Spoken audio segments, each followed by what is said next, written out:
जो गिरते हैं वो उठते भी हैं, जो गिरकर फिर खड़ा होता है वही असली विजेता होता है। इसलिए कभी हार नहीं माननी चाहिए। उदाहरण इसी पुल का ही ले लीजिए। जी नमस्कार, मैं हूँ प्रदीप फरसौण। थराली विधानसभा क्षेत्र के अंतर्गत डुंगरी रतगांव मोटर मार्ग पर घटगाड़ गदेरे पर निर्माणाधीन 60 मीटर स्पान का ये वैली ब्रिज 4 जून की सुबह को अचानक गिर गया था। देश दुनिया में इस पुल के गिरने की खूब चर्चा हुई।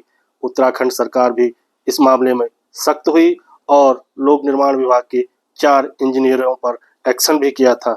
लेकिन ये पुल गिरकर फिर 18-20 दिन के अंतराल में उठ खड़ा हुआ है। लोक निर्माण विभाग के सहायक अभियंता जगदीश टमटा की देखरेख में इंजीनियरों की टीम, संबंधित कॉन्ट्रैक्टर और श्रमिक पूरी मुस्तैदी से इस पुल को जोड़ने के काम में जुटे हुए हैं। पुल जोड़ने का काम लगभग अंतिम चरण में है। विभागीय अधिकारियों का दावा है कि अगले 4-5 दिन में पुल से पैदल आवागमन शुरू हो जाएगा, जिसके बाद वाहनों के लिए इस पुल को खोला जाएगा। दरअसल ये घटगाड़ गदेरा जो है वो डुंगरी रतगांव मोटर मार्ग के किलोमीटर 4 पर स्थित है, जो कि ढाढरबगड़ से कुछ आगे पड़ता है। और इसके ऊपरी हिस्से में यानी कि गदेरे के दाहिनी तरफ रतगांव है। एक बहुत बड़ा आबादी वाला ये गांव है, तकरीबन 4000 के लगभग यहाँ की इस गांव की आबादी है। और इसी गांव को जोड़ने के लिए ये पुल यहाँ पर तैयार किया जा रहा है, क्योंकि इससे पहले भी इस स्थान पर पुल का निर्माण हुआ था। लेकिन बरसात के मौसम में जो ये घटगाड़ गदेरा है, आगे जाकर यही घटगाड़ गदेरा प्राणमती नदी बनता है। पिछले बरसात के मौसम में यहाँ पर जो वैली ब्रिज बना था, वो बरसात की जो भयंकर बाढ़ नदी में आई थी उसकी भेंट चढ़ गया था।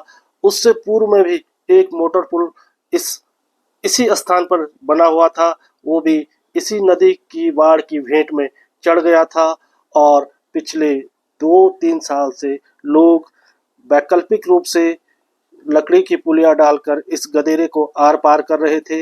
या फिर यूं कहा जा सकता है कि जो बरसात के 3 महीने थे, पूरी मुसीबत में रतगांव के लोग इस पुल के न होने के कारण यहाँ पर मजबूर होते थे बरसात के मौसम में।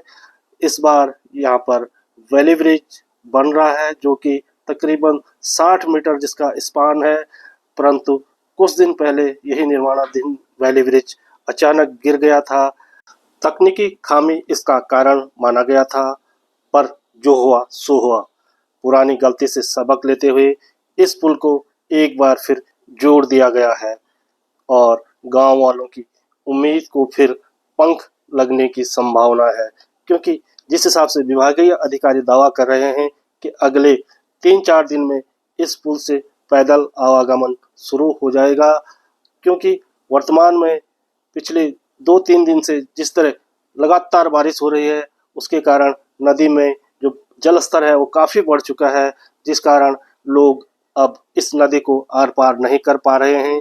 यहाँ पर बताया जा रहा है कि जो एक पैदल पुलिया लकड़ी की लोगों ने बनाई थी, वो भी बीती रात को नदी की बाढ़ में बह गई है, जिस कारण जो रतगांव के जो लोग हैं वो नदी आर पार नहीं कर पा रहे हैं। और जो उनका जो मुख्य बाजार है, जिसकी जो रोजमर्रा की चीज़ों के लिए लेने उनको आना पड़ता है थराली, वहाँ तक वो नहीं पहुँच पा रहे हैं। पर फिलहाल 2-3 दिन और ग्रामीणों को सब्र करना पड़ेगा और उसके बाद इस पुल पर पैदल आवागमन शुरू होने की संभावना है, जैसा कि विभागीय अधिकारी दावा कर रहे हैं। इसलिए ग्रामीणों को भी फिलहाल 3-4 दिन और इंतजार करना पड़ेगा, सब्र करना पड़ेगा।